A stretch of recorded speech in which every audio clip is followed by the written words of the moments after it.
So hello everyone, myself Loken Singh and welcome back to my YouTube channel maths by Loken. और हम लोग यहाँ पे पढ़ रहे थे CBSE class 9th NCERT mathematics का चैप्टर नंबर 1 नंबर सिस्टम और उसकी एनसीईआरटी की एक्सरसाइज 1.3 हम लोग कर रहे थे। तो जैसा कि हमने पिछली वीडियो में आपको 3 क्वेश्चन तक करा दिए थे और उसमें से एक जो पहला क्वेश्चन था उसमें थोड़ा सा एक्स्ट्रा टॉपिक बताया था जो कि आर एस अग्रवाल में है। तो 3 क्वेश्चन हम लोग कर चुके हैं। अब उसके बाद हम लोग आगे प्रोसीड करते हैं, कंटिन्यू करते हैं। जैसे फोर्थ नंबर क्वेश्चन है, क्वेश्चन है कि एक्सप्रेस 0.999 क्या दिया है आपको 0.999 and so on in the form of P by Q. Are you surprised by your answer? With your teachers and classmates discuss why the answer makes sense. अच्छा, मतलब कि इसको एक्सप्रेस करना है P by Q के form में, जैसे हमने पिछले क्वेश्चन में किया था। थर्ड क्वेश्चन में जो non terminating and repeating decimals है उनको P by Q के फॉर्म में कन्वर्ट किया था। तो इसमें शायद कुछ सरप्राइज्ड आंसर आने वाला है, इसलिए इसमें बोला है कि are you surprised by your answer. तो चलिए चेक करते हैं क्या सरप्राइजिंग है इसमें। तो जैसे कि हमने मान लिया यहाँ पे let x equal to 0.9 and so on. तो क्या करते हैं, सबसे पहले वही मेथड कि जितने डिजिट यहाँ पे रिपीट हो रहे हैं 10 टू द पावर उतने से ही हम मल्टीप्लाई करते हैं। ठीक, तो यहाँ पे क्या है, एक डिजिट रिपीट हो रहा है, सिर्फ 9 रिपीट हो रहा है, तो 10 टू द पावर 1 यानी कि 10 से हम लोग मल्टीप्लाई करेंगे। तो ये हो जाएगा आपका 10x और ये हो जाएगा आपका 9.9 एंड सो ऑन। ठीक है, ये आपकी पहली इक्वेशन थी, ये आपकी दूसरी इक्वेशन। ठीक है, हम क्या करते हैं, इक्वेशन सेकंड में इक्वेशन फर्स्ट को सब्ट्रैक्ट कर देते हैं। ठीक, तो क्या मिलेगा 10x equal to 9.9 and so on and जो फर्स्ट इक्वेशन है x equal to 0.999 and so on. ठीक है, उसके बाद माइनस करते हैं। आप माइनस करोगे तो क्या होगा, यहाँ पर 10x में x गया तो आपके पास बचेगा 9x और यहाँ पे पॉइंट के बाद वाली चीज़ें कैंसिल आउट हो जाएंगी तो बचेगा 9 में 0 गया 9। तो ये आपका आ गया 9/9 यानी कि 1।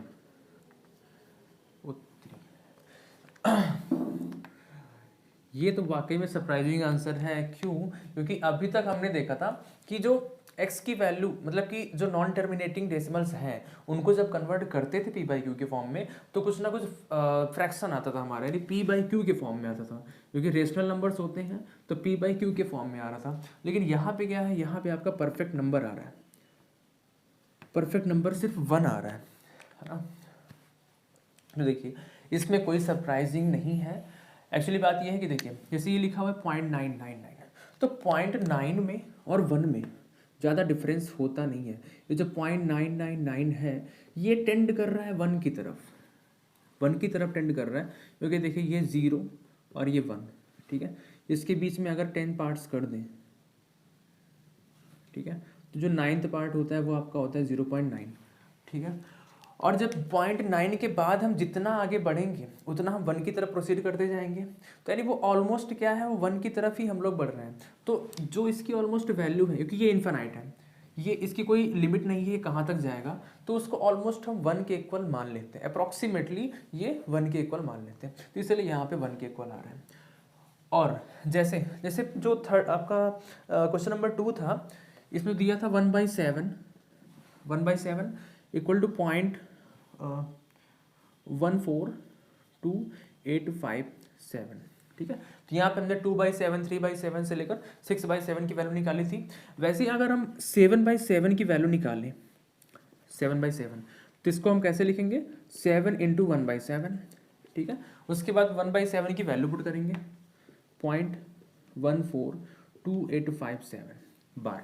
ठीक है, अब जो भी ये नंबर है इसको हम 7 से मल्टीप्लाई करेंगे, तो 0 पॉइंट बार के नीचे जो भी नंबर हैं उनको हम 7 से मल्टीप्लाई करेंगे। तो क्या आएगा, 7 7 जा 49, कैरी में गया 4, 7 5 35, 4 39, कैरी में गया 3, 7 8 जा 56 प्लस कैरी 3 तो हो गया 59, कैरी गया 5, 7 2 जा 14, 14 प्लस 5 19, कैरी गया 1, देन 7 4 जा 28, +1 29, कैरी गया 2, देन 7 1 जा 7 और 7 + 2 9 एंड बार, हाँ बार कर सकते हैं आप, मतलब यही 9 9 9 9 9 रिपीट होता रहेगा आपका, है ना। तो और अगर आप 7/7 को ऐसे लिखो, ऐसे ऐसे सिंपली सॉल्व करो, तो 7 से 7 खत्म, क्या आ गया 1। तो यहाँ से भी ये चीज़ क्या आ रही है 1 के इक्वल, ठीक है। तो यहाँ पे कोई सरप्राइज होने वाली बात नहीं है, क्योंकि 0.9 के आगे जितना भी हम आगे बढ़ेंगे वो ऑलमोस्ट 1 की तरफ ही हम लोग बढ़ते हैं, ठीक है। तो इसलिए 1 के इक्वल आ रही है, ठीक है। चलिए नोट कर लीजिए, फिर आगे बढ़ते हैं। तो अगले क्वेश्चन की तरफ बढ़ते हैं। क्वेश्चन नंबर 5, क्वेश्चन है कि what can be the maximum number of digits in the repeating block of digits in the decimal expansion of 1/17। Perform the division to check your answer. देखिए आपको फ्रैक्शन दिया हुआ है 1/17, ठीक है। तो आपसे ये पूछ रहे हैं क्वेश्चन में कि जब आप इसको डिवाइड करोगे, तो इसको जब डिवाइड करोगे तो देखिए यहाँ पे क्या है कि 17 है, 17 एक प्राइम नंबर है और इसके फैक्टर और होंगे नहीं। और जब हमने बताया था कि अगर डिनोमिनेटर में 2 और 5 के अलावा कोई भी नंबर आता है फैक्टर में, तो वो नॉन टर्मिनेटिंग और रिपीटिंग का केस होता है। तो जाहिर सी बात है रिपीटिंग वाला ही है, नॉन टर्मिनेटिंग रिपीटिंग। तो इसमें कुछ ना कुछ डिजिट्स रिपीट होंगी या कुछ ब्लॉक ऑफ डिजिट्स रिपीट होंगे। तो वही ये पूछ रहे हैं इसमें कि जो रिपीटिंग ब्लॉक ऑफ डिजिट्स हैं उसमें मैक्सिमम कितने नंबर हो सकते हैं कि मतलब कि जो रिपीटिंग ब्लॉक जैसे होता है ना कि 3 डिजिट रिपीट हो रहे हैं, 4 डिजिट, तो मैक्सिमम कितने नंबर तक रिपीट हो सकते हैं, ये चीज़ आपसे पूछ रहे हैं। यानी जो ब्लॉक बनेगा वो कितने नंबर का बनेगा। तो देखिए एक बात थोड़ा सा एक कंसेप्ट छूट गया था जब हमने डेसिमल एक्सपेंशन बताया था। उसमें ये था कि जैसे कोई फ्रैक्शन है, कोई फ्रैक्शन मान लीजिए p/q है, ठीक है। तो इसमें ये होता है कि जैसे मान लीजिए ये क्या आपका नॉन टर्मिनेटिंग एंड रिपीटिंग का है, ठीक है। मान लीजिए नॉन टर्मिनेटिंग एंड रिपीटिंग का है, तो क्या होगा आपके ब्लॉक ऑफ डिजिट्स रिपीट करेंगे, है ना। तो उस ब्लॉक में जो नंबर होंगे यानी number of digits in the repeating block is less than q। मतलब ये होगा, मतलब ये है कि जैसे p/q फ्रैक्शन है, ठीक है। इसको डिवाइड करेंगे, नॉन टर्मिनेटिंग रिपीटिंग केस आएगा, ठीक है। तो जो रिपीटिंग ब्लॉक होगा, तो रिपीटिंग ब्लॉक में जितने भी डिजिट्स होंगे वो q से कम ही होंगे। q से कम का मतलब जैसे मान लीजिए आपके पास ये 1/7 है, ठीक है। तो इसका क्या आया था 0.14287। तो इसके हिसाब से क्या है कि q आपका 7 है, तो इस ब्लॉक में रिपीटिंग ब्लॉक में जितने जो नंबर होने चाहिए वो 7 से कम होने चाहिए। q से कम का मतलब कि 7 से कम होने चाहिए। तो क्या 7 से कम है यहाँ पे, देखिए काउंट कीजिए 1 2 3 4 5 6 7 से कम है 6, है ना। तो यही चीज़ है कि जो number of digits in the repeating block होंगे वो q से कम ही होंगे। यानी मैक्सिमम नंबर क्या हो सकता है, मैक्सिमम नंबर क्या हो सकते हैं डिजिट्स के रिपीटिंग ब्लॉक में, जो भी q है डिनोमिनेटर उससे एक कम मैक्सिमम नंबर, मतलब ना तो उसके बराबर होगा ना उससे ज़्यादा होगा, ठीक। जैसे 1/17 है, अब 1/17 में जब आप डिवाइड करोगे तो जो नंबर ऑफ डिजिट्स में पूछा है रिपीटिंग ब्लॉक में वो मैक्सिमम कितना हो सकता है, maximum number of digits in the repeating block equal to 16, क्योंकि 17 से एक कम होना चाहिए कम से कम। तो कितना होगा ये 16 मैक्सिमम हो सकता है, उससे कम भी हो सकता है 15 14 13, लेकिन 16 से ज़्यादा नहीं हो सकता। तो ये चीज़ होती है, इसको आप ऐसे लिख लीजिए, ठीक है। उसके बाद अभी ये भी है कि perform the division to check your answer, ठीक है।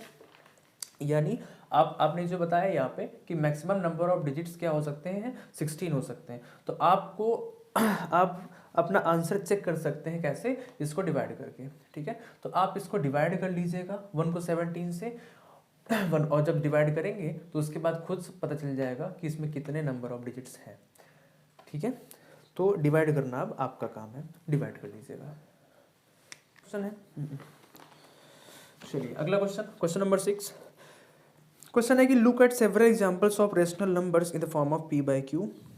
ओके, आपको p बाई क्यू के कुछ एग्जांपल्स लेने हैं जहाँ पे q जो है वो डज नॉट इक्वल टू 0 हो और रेशनल नंबर्स हो, where p and q are integers with no common factors other than 1। अच्छा, यानी p और q के बीच में कोई कॉमन फैक्टर नहीं होना चाहिए, यानी कुल मिला के ये क्या हो, सिंपलेस्ट फ्रैक्शन हो, है ना। देखिए p और q में कोई कॉमन फैक्टर नहीं होगा तो डिवाइड नहीं होगा, डिवाइड नहीं होगा तो जाहिर सी बात है वो सिंपलेस्ट फ्रैक्शन में है। And having terminating decimal representations और एक्सपेंशंस, और जो इनका डेसिमल एक्सपेंशन हो, जब इनको एक्सपेंड किया जाए डेसिमल फॉर्म में, तो ये टर्मिनेटिंग डेसिमल एक्सपेंशन में आए, यानी जो इनका एक्सपेंशन है वो आपका टर्मिनेटिंग डेसिमल फॉर्म में हो। Can you guess what property Q must satisfy, यानी अगर इनका जो डेसिमल फॉर्म है वो टर्मिनेटिंग डेसिमल फॉर्म है तो Q की किस प्रॉपर्टी की वजह से ये टर्मिनेटिंग है, मतलब Q की ऐसी क्या प्रॉपर्टी हो, Q में ऐसी क्या यूनिकनेस हो कि ये जो आपका फ्रैक्शन है ये आपका टर्मिनेटिंग डेसिमल फॉर्म में बन जाए। तो आपको Q की प्रॉपर्टी बतानी है। जब क्वेश्चन फर्स्ट मैंने कराया था तो उसमें बताया था कि कुछ क्वेश्चंस ऐसे भी आ सकते हैं कि आपको फ्रैक्शन दिया हो और उसमें without doing actual long division आपको बताना पड़े कि ये फ्रैक्शन आपका टर्मिनेटिंग डेसिमल में जाएगा या फिर नॉन टर्मिनेटिंग में जाएगा। तो उसके लिए आप क्या करते थे, उसके लिए आप p बाई क्यू जो है इसमें से q के फैक्टर निकालते थे, q के फैक्टर निकालते थे। उसके बाद अगर उन फैक्टर्स में या तो 2 आए या 5 आए या फिर आइदर 2 और 5 और बोथ 2 एंड 5, है ना, यानी Q के फैक्टर में या तो 2 आए या 5 आए या फिर दोनों ही आए 2 एंड 5, तभी आपका क्या होता है p बाई क्यू जो है वो उसमें जो फ्रैक्शन है ये आपका टर्मिनेटिंग डेसिमल कैटेगरी में जाएगा। तो यहाँ पे जो प्रॉपर्टी पूछ रहे हैं Q की कि Q की किस प्रॉपर्टी से ये इस कैटेगरी में जाएगा, तो वो यही प्रॉपर्टी है और वो मैंने आपको लिखा रखी है, आप वहाँ पिछली वीडियो में जाके देख सकते हैं। तो Q की क्या प्रॉपर्टी, बस यही कि अगर Q के फैक्टर निकाले जाए तो उसमें 2 और 5 के अलावा कोई नंबर और नहीं आना चाहिए, तभी वो आपका टर्मिनेटिंग डेसिमल फॉर्म में जाएगा। ठीक है, चलिए आगे बढ़ते हैं। फिर अगला क्वेश्चन है क्वेश्चन नंबर 7। क्वेश्चन है write 3 numbers whose decimal expansions are non terminating and non recurring. Non terminating, non recurring, ऐसे नंबर्स कौन से होते हैं, non terminating, non recurring, recurring means repeating, non recurring non repeating. तो सिर्फ एक ही टाइप का नंबर होता है और वो होता है आपका इरेशनल नंबर, क्योंकि रेशनल में क्या होते हैं, 2 टाइप के होते हैं, या तो टर्मिनेट करेगा या फिर नॉन टर्मिनेट में होगा तो वो रिकरिंग होता है। ठीक है, और यहाँ पे क्या है, यहाँ पे है आपका नॉन रिकरिंग, तो वो इरेशनल नंबर के फॉर्म में ही जाएंगे। तो इसमें से कोई 3 एग्जाम्पल आपको देने, तो कोई से भी आप 3 एग्जाम्पल ले सकते हैं, जैसे कि आप लिख सकते हैं 1.23, 223, 3 टाइम्स 2 3 एंड सो ऑन। ठीक है, या 0.01, 001, 0001, ये काफ़ी कॉमन एग्जाम्पल है, कई बार हम यूज़ भी कर चुके हैं, या 2.557, 557, 3 टाइम्स 57, ऐसे करके आप कोई भी नंबर ले सकते हैं, any 3 numbers that are non terminating and non repeating. ठीक है, आपको नंबर्स बढ़ाते हुए चले जाने, बस, या एक बार 5 था या 2 बार, फिर 3 बार, 4 बार, ऐसे करके कोई एक नंबर आप सिलेक्ट कर लीजिए। इनको यहाँ पे फिक्स कर रखना होता है, इनको फिक्स रखना होता है। ठीक है, और बाकी जो नंबर्स हैं उनको एक एक करके बढ़ाते चलना है, बस। फिर अगला है, अगला क्वेश्चन है क्वेश्चन नंबर 8। क्वेश्चन नंबर 8 कहता है कि find 3 different irrational numbers between the rational numbers 5/7 and 9/11। 5/7 और 9/11, इनके बीच में 3 इरेशनल नंबर आपको बताने हैं, ठीक है, 3 इरेशनल नंबर। तो देखिए इरेशनल नंबर का फॉर्म एक ही होता है, non terminating non recurring decimal, है ना। तो डेसिमल्स का फॉर्म होता है, तो इन नंबर्स को आप पहले डेसिमल में कन्वर्ट कीजिए। इनको जब डेसिमल में कन्वर्ट करेंगे तो ये आपका आएगा 0.71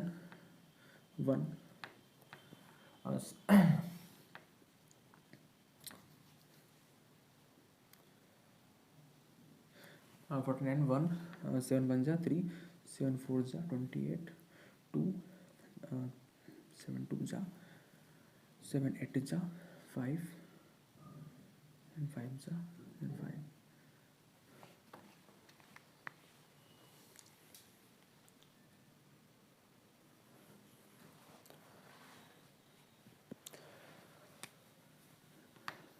तो 5/7 को पहले डेसिमल फॉर्म में बनाते हैं, तो ये आपका आएगा, जब आप डिवाइड करोगे तो 0.714285 रिपीटिंग, ठीक है। और ये जो है आपका आएगा 0.81 बार रिपीटिंग, ठीक है। तो आपको बेसिकली इसके और इसके बीच में 3 रेशनल नंबर्स निकालने हैं, ठीक है। तो ये आपको करना है। तो देखिए एक तरह से अब यहाँ पे पूरा बार लगा हुआ है, तो जो इतने सारे नंबर्स हैं इनको हम ऐसे भी लिख सकते हैं, मतलब देखिए हमको इसके और इसके बीच में चाहिए, ठीक है।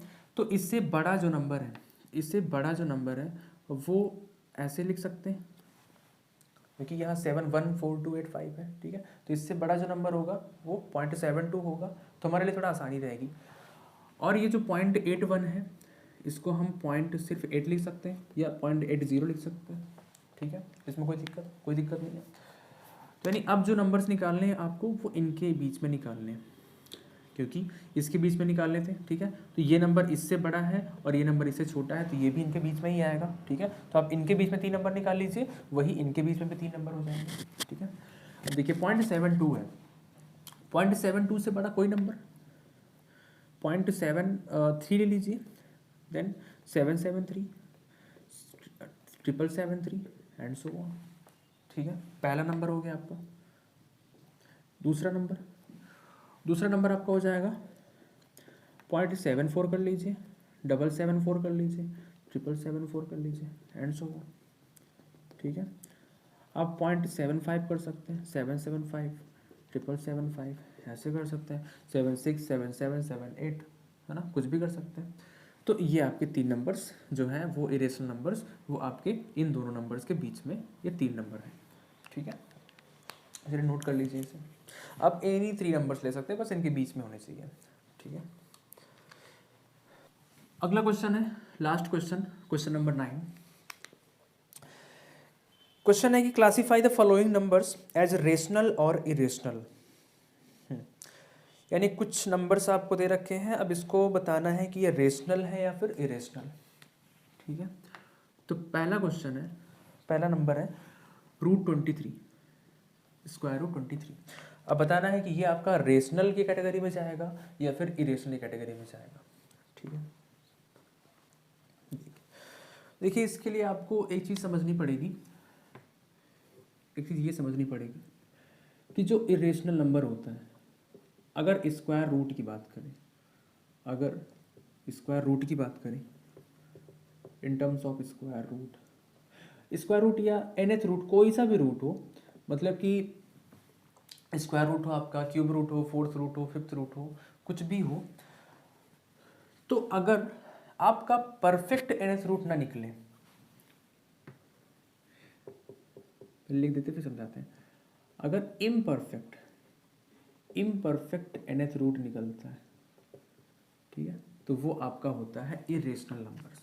मतलब कि इम्परफेक्ट कहने का मतलब क्या है, देखिए जैसे अगर हम बात करें √16, तो √16 का जो स्क्वायर रूट होगा वो आपका 4 होता है, ठीक है। तो ये क्या है, परफेक्ट स्क्वायर रूट है, ठीक है। ये √16 आपका परफेक्ट स्क्वायर रूट है, क्योंकि रूट खत्म हो गया। अगर हम बात करें क्यूब रूट की, क्यूब रूट लिखा हुआ है किसका, 27 का, ठीक है। तो 27 का क्यूब रूट क्या होता है, 3। तो ये भी क्या है, एक परफेक्ट क्यूब रूट है, ठीक है। फोर्थ रूट की बात करें, अगर 16 की बात करते हैं तो आपका 2 आता है, तो ये आपका परफेक्ट फोर्थ रूट हो जाएगा। तो ये होते हैं आपके परफेक्ट nth रूट, यानी कि अगर रूट को हम सॉल्व करें तो जो आपका रूट है वो खत्म हो जाए और कोई परफेक्ट नंबर आ जाए, यानी रूट को हम रिप्लेस कर दें वही परफेक्ट नंबर से, तो वो आपका होता है परफेक्ट nth रूट। ठीक है, तो ये जितने भी नंबर्स होते हैं परफेक्ट रूट वाले, ये होते हैं आपके रेशनल नंबर्स, ये आपके रेशनल नंबर्स होते हैं, क्योंकि इसमें फिर डेसिमल्स नहीं आते, मतलब कि डेसिमल्स का मतलब है कि इसमें नॉन टर्मिनेटिंग नॉन रिपीटिंग वाले डेसिमल्स नहीं आते। लेकिन अगर कुछ नंबर ऐसे भी होते हैं जो इम्परफेक्ट, मतलब ये देखिए इसका जस्ट अपोजिट, परफेक्ट का अपोजिट इम्परफेक्ट, तो इम्परफेक्ट nth रूट जैसे कि रूट 5 है ना। अब रूट 5 है, 5 पे कोई फैक्टर नहीं होता और कोई नंबर ऐसा नहीं होता जिसका स्क्वायर करने पे 5 आए। ठीक है, तो रूट 5 क्या है, ये आपका इम्परफेक्ट स्क्वायर रूट है। ये आगे सॉल्व नहीं होगा, सॉल्व का मतलब इसका रूट कंप्लीटली खत्म होके कोई परफेक्ट नंबर नहीं देगा जैसे कि ये दे रहे थे।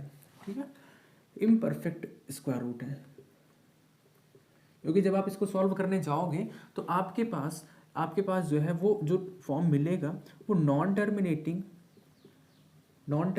एंड नॉन रिपीटिंग का केस बनेगा।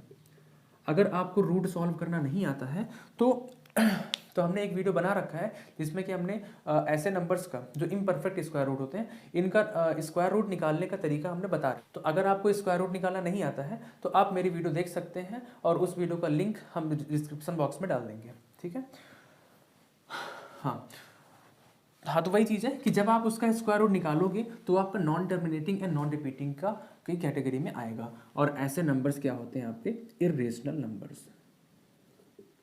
तो कहने का मतलब बस यही है कि अगर कोई रूट है उससे कोई परफेक्ट नंबर बाहर निकल के आ जाता है, डेसिमल में नहीं आता, अगर डेसिमल में आता भी है तो परफेक्ट का मीन्स ऐसा नहीं कि डेसिमल में रूट नहीं होते, डेसिमल में हो बट नॉन रिपीटिंग का केस ना हो, है ना, नॉन रिपीटिंग का। क्योंकि डेसिमल में ऐसा भी हो सकता है कि जैसे आपके पास है 0.04, तो आप इसको सॉल्व करोगे तो 0.2 आएगा, 0.2 आएगा। तो ऐसा नहीं कि डेसिमल में नहीं आता, डेसिमल में हो बट नॉन रिपीटिंग ना हो, नॉन टर्मिनेटिंग नॉन रिपीटिंग ना हो, ये कहने का मतलब। नॉन टर्मिनेटिंग तो अगर आएगा तो नॉन रिपीटिंग ही आएगा, तो ये कहने का मतलब है नॉन टर्मिनेटिंग ना हो, परफेक्ट कहने का मतलब ये है।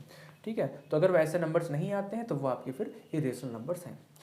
वैसे ही आपका जैसे रूट 23 है, अब रूट 23 है तो 23 का कोई फैक्टर नहीं होगा, कोई रूट नहीं निकलेगा, तो ये आपका आ जाएगा इम्परफेक्ट की कैटेगरी में, इम्परफेक्ट स्क्वायर रूट। ठीक है, अब इम्परफेक्ट स्क्वायर रूट है तो ये आपका हो जाएगा इर्रेशनल नंबर।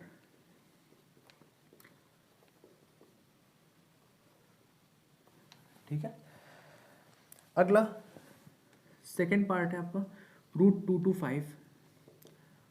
अब देखिए 225 जो है वो किसका स्क्वायर रूट होता है। आपको स्क्वायर रूट्स फिलहाल तो 9th में हुआ तो मिनिमम 20 तक तो याद ही होने चाहिए, बट आप कोशिश कीजिए कि अप टू 30 या 40 तक याद हो तो ज़्यादा अच्छा है। उससे ये होगा ना कि आगे कैलकुलेशंस और लेंथी मिलते रहेंगे आपको, तो स्क्वायर रूट्स वगैरह याद रहेंगे, स्क्वायर रूट क्यूब रूट ये सब याद रहेंगे, तो आपको कैलकुलेशन में टाइम बच जाएगा आपका। मतलब जो टाइम आपका स्क्वायर रूट निकालने में जाएगा उसको अगर याद करके आप वो वाला टाइम अपने क्वेश्चन को सॉल्व करने में एडजस्ट कर सकते हो। तो रूट 225 जो होता है ये आपका 15 का स्क्वायर रूट होता है। अब 15 का है तो ये परफेक्ट स्क्वायर रूट बन गया, परफेक्ट रूट, और जब परफेक्ट रूट है तो वो आपका रेशनल नंबर है, क्योंकि 15/1 रेशनल नंबर ही तो है ना, तो ये आपका रेशनल नंबर हो जाएगा। फिर थर्ड पार्ट है,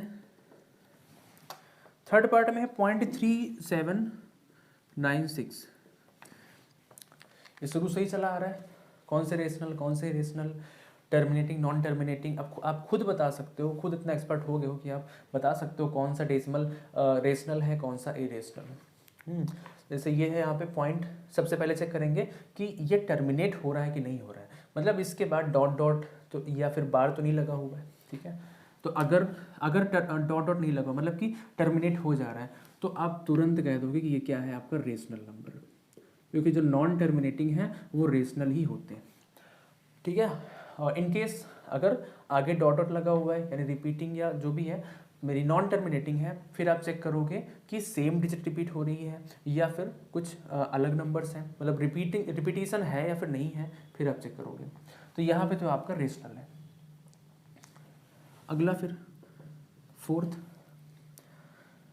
है 7.478, ठीक है, and dot dot and so on.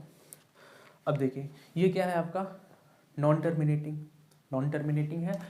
अब आप चेक करोगे कि नॉन टर्मिनेटिंग तो है, तो नॉन टर्मिनेटिंग में दो केस होते हैं, रिपीटिंग रिकरिंग या फिर non terminating sorry non repeating या नॉन रिकरिंग, है ना। तो आप चेक करोगे ये रिपीटिंग है या फिर नॉन रिपीटिंग। तो देखिए आप उसके लिए ब्लॉक है ना, ब्लॉक को देखिए, कोई ब्लॉक ऑफ डिजिट्स है जो रिपीट हो रही है। तो ब्लॉक आपके पास 3 डिजिट्स का है 478, ये देखिए 478 यहाँ आया, 478 यहाँ आएगा, फिर आगे भी आएगा, आगे भी आएगा, यानी ये आपका कुछ ऐसे है 7.478 बार, है ना। ये 3 डिजिट्स आपकी रिपीट हो रही हैं। और जब नॉन टर्मिनेटिंग रिपीटिंग आता है तो वो भी आपका रेशनल नंबर ही होता है, तो ये भी आपका रेशनल हो गया।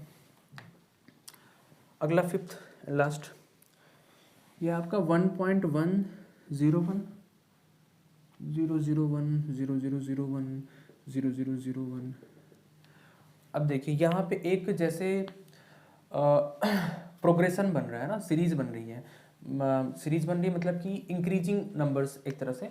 जैसे यहाँ पे पहले 1 0 था, फिर 2 0, फिर 3 0, फिर 4 0, तो बताया ही हमने कि जब नॉन टर्मिनेटिंग नॉन रिपीटिंग का केस आता है तो वो इरेशनल का है। और यहाँ पे कोई कुछ भी रिपीट नहीं हो रहा है, रिपीट हो रहा है 1, लेकिन उसके अलावा रिपीटिंग का मतलब कि सारे डिजिट्स भी रिपीट होना, ये थोड़ी कि 1 रिपीट हो रहा है 0 नहीं रिपीट हो रहा है ना, ऐसा नहीं होना चाहिए। तो यहाँ पे क्या है कि रिपीटिशन नहीं हो रहा है, ये जीरोज़ जो है जीरोज़ के नंबर बढ़ते जा रहे हैं, पहले 1 था फिर 2 फिर 3 ऐसे करके। तो ये नॉन टर्मिनेटिंग नॉन रिपीटिंग का केस है, तो वो आपका इरेशनल नंबर की कैटेगरी में आएगा। तो ये हो गया आपका इरेशनल।